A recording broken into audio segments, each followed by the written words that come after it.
Hamas has freed the last remaining 20 living Israeli hostages. 7 were released at around 2:30 Eastern time this morning, and the remaining 13 a few hours later. Now, the remains of deceased hostages are scheduled to be returned over the coming days. It's been 738 days since the terror group took more than 250 Israelis hostage during that horrible October 7th, 2023 attack, keeping them in a hellish captivity ever since until today. Once the hostages crossed the border, Israel was set to begin the release of close to 2,000 Palestinian prisoners, including about 250 who are serving life sentences.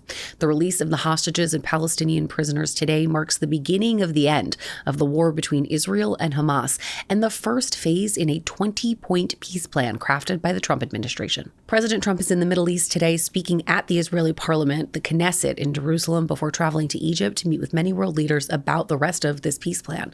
The next steps include a key provision: forcing Hamas to disarm and give up power. No name given. Imagine the surprise authorities had when they discovered a commercial truck driver had a license that said that.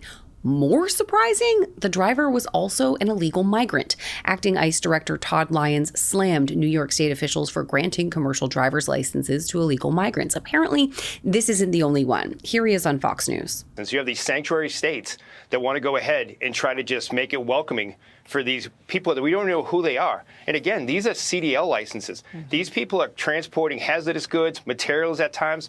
And in some cases, we don't know exactly what they're doing. So let's talk about the ID in question. There's an address, a photo, and the last name, Anmol, where the first and middle names should be, it just says no name given. Now, the man who the license belongs to is an Indian migrant who entered the United States illegally in 2023, and his name is Anmol, so the exact same first and last name.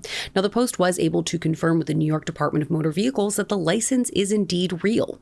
Anmol was stopped in Oklahoma during a routine truck inspection, and he was arrested by federal agents after it was discovered that he'd entered the country illegally. He's now been placed into removal proceedings. A shooting in South Carolina at a high school reunion left 4 dead and 20 more injured, and 4 of those are critical.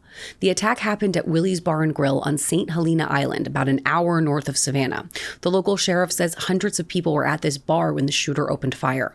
One of the cooks from Willie's said that he heard, quote, a lot of shots before a bunch of panicked people tried to flee through the back of the restaurant. Now, the cook said one body was found on the steps of the bar and the other 3 were outside, and that one of the victims who was killed was, quote, a little girl who appeared to be a teenager. Now, as of Sunday night, no arrests were made in connection with the tragedy, but police said that they were, quote, investigating persons of interest. For more on this story and everything else you could possibly want to know, check out the New York Post in print or online. And don't forget, like and subscribe to the New York Post cast wherever you get your podcasts, and on YouTube. You'll be glad you did.